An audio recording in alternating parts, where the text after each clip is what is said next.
Hey, what's up, guys? This is Ryan Ray. Some of you guys may know me from some trapping pages on Facebook or from Ray Outdoors on Instagram. Anyway, I've been getting some messages from some guys, some questions about, hey, I've seen you catching coyotes, fox, whatever. What all do I need to get started? And it's the $1 million question because you can't, it's hard to explain in a text real quick or something to tell somebody because it's not just, a few things that they're going to understand. So I thought I'd make a video. Just kind of showing what I use, what's my basic stuff that I keep in my trapping bag. Hopefully, it can help some of you guys out there that are just getting started. I know when I just got started, it's only my fourth season trapping, so I'm by no means a professional. Just something I really enjoy, and it's become my passion. And a lot of guys do things differently than I do, and that's the beauty of trapping because you can pick one thing, from some guy you learned, and then something from another guy, and then put it together, put your own spin on it, and then whatever works for you, you make it work and you roll with it. So I'm just going to give you guys a rundown today of what I carry in my trapping bag, and hopefully this can help some of you guys out there just getting started. So first thing you're going to need is some kind of a bag, or some guys use a bucket with a organizer on the outside of it. Bags are actually pretty cheap. You can get them at most hardware stores, carry tool bags, tool totes. These two I actually picked up from Harbor Freight Tools. It's a cheap tool store around here in Indiana. But these are, they got a lot of pockets, organizers, good sturdy handles, and carry straps, stuff like that. I've switched it up over the past couple of years, just trying different ones out.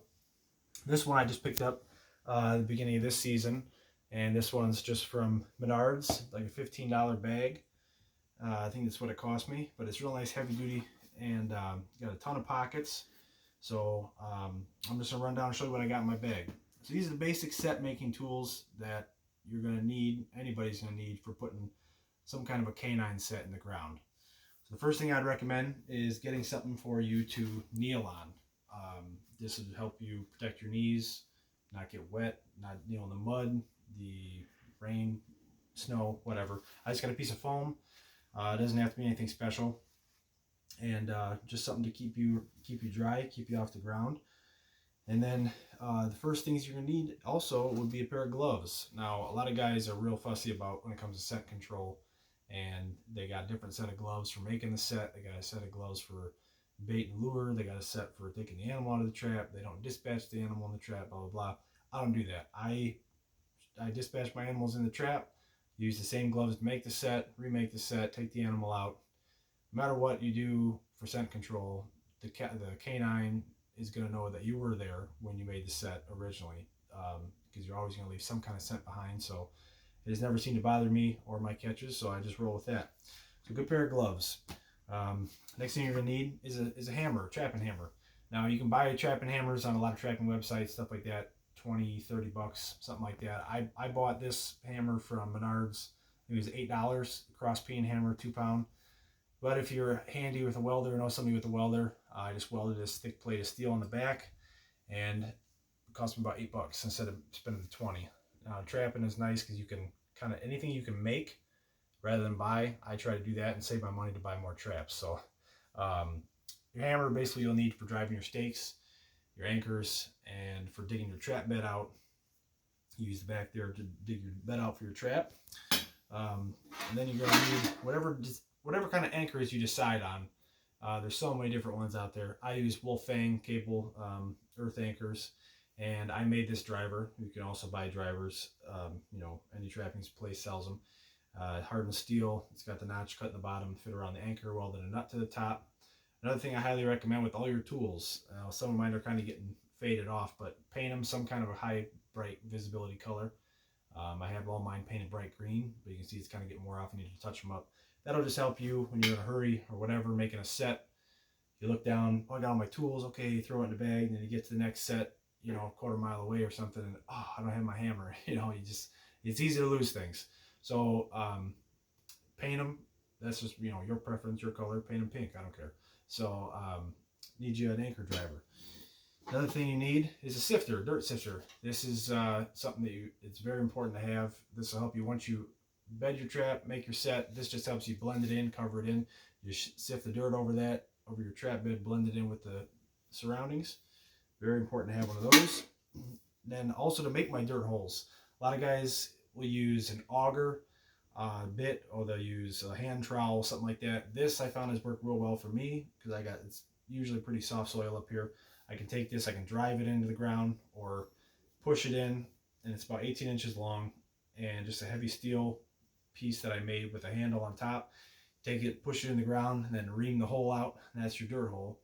And something like that works great. Or you can also use a hand trowel, a long handled steel trowel, trapping trowel, whatever. That works good for me. Some other simple tools that are good to have: a pair of fencing pliers. These are good for closing J hooks, cutting wire. You got a small hammer on there, prying tool for if you do conibears, stuff like that. Small ones you can use for pulling if you use staples or stuff like that. Very handy to have. Twisting wire, bending wire, those are very good to have. I also keep a pair of J-hook, S-hook tools in there. Those are also really handy to have for, if you got to switch a trap out, if you got you got damaged or something like that. You don't want to pull your anchor out. You just use these, take that off. I also keep a pair of channel locks in there. A lot of uses for those. Straightening out bent traps out of the line, or, sometimes my anchor driver, you can get stuck in the soil. You can use these, kind of rock it back and forth, get it out of there. I also keep a whisk broom in there. This helps with making your sets. Also, you can, once you sift your dirt, you can blend in, clear off around your set, or blend in all the way around your set without having to sift it all. That's just something good to have in your bag. I keep a small pair of bolt cutters in there. These are mainly for snares. You get a coyote that's get all wound up around trees or something like that. Instead of having to disconnect it and feed it all back through, you just can snip the cable with like that. Now, a lot of guys also use different things for this. I use fiberglass pan covers for my traps. I use MB550s, and some guys use no pan covers. Some guys use underalls. They use polyfill, wax paper, landscape fabric, whatever you want to use. That's up to you. These work good for me. So you need to have some kind of pan cover of your choice. And then also a very handy thing that I use for applying all my bait and lure, well, bait mostly, I keep a ton of popsicle sticks in there. These are super cheap. You get a big bag of them for a couple bucks. That I use when I make my dirt hole. Scoop my bait out, put it down the hole, and I shove the whole popsicle stick down there. You don't have to worry about it, just, down the hole. That way you don't get your fingers dirty or whatever else. Some other things I keep in there, I keep some little fluorescent trail markers. These are reflective, sorry, not fluorescent, they're just have a clip on them, and they're reflectors. These are great for, if you're trapping a farm or something like that, and you want to let the farmer know where your traps are, you can put these out. Or reminder for you to show you, if you're setting a bunch of traps on a certain property. And then I check most of my stuff in the dark before work.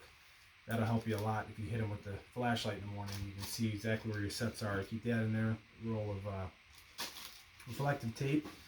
And then I also keep a little pack in here. I don't catch very many skunks, but if I do, I got a syringe I picked up at Tractor Supply with some thick, heavy needles and a small jar. I can take the essence out if I need to. And then I also keep conibear safety in there. It's an extra one that I use for my 330s when I'm trapping beaver. Just something to help protect your hands. Why not use it when you're putting traps underwater? And then I keep some extra stuff in here. I just keep some extra quick links. I got some extra swivels in here, J-hooks, single stakes, swivels, and ferrules, stuff like that. Any little extra basic tool you might need to fix something out of the line.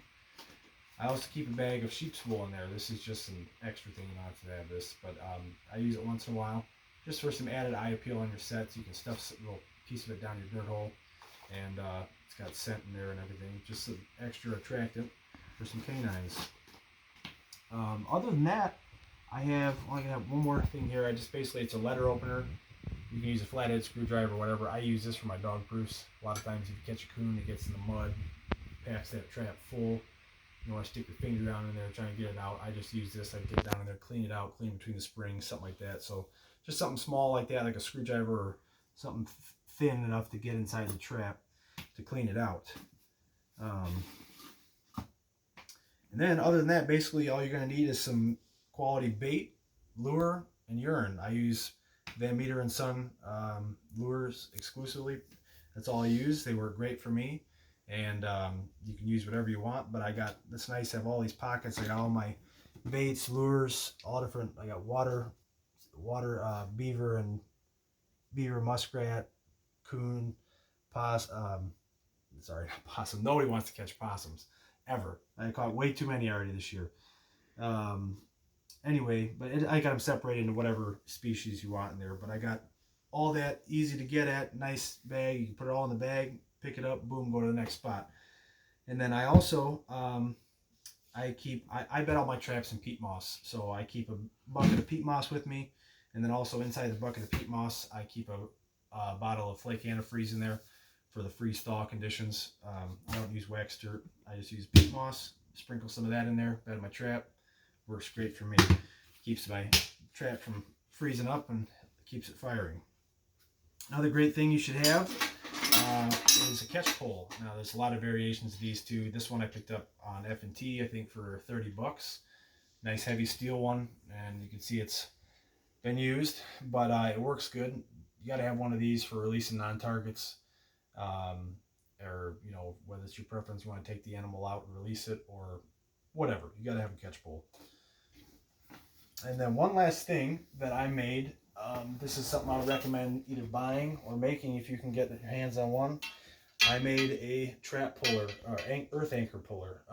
Just some heavy duty pipe, and it's about 4 or 5 feet long, with about a foot long piece on the bottom. And then I welded a piece of angle on the back just for support so it won't bend, and then welded a large quick link on there with a second one and a hook. Basically, you just, once you pull your traps, you hook this on your earth anchor on your trap chain, and then you can pry your earth anchor out of the ground. There's a lot of different ways to do that. Some guys hook them to a winch or take an auger, drill down next to it, whatever. This works great, quick, easy. Keep it in my truck toolbox whenever I need it. So, that being said, I think that about covers everything that I use. And I hope that this can help some of you guys that are out there just getting started. And you don't need to overthink trapping, especially for canines.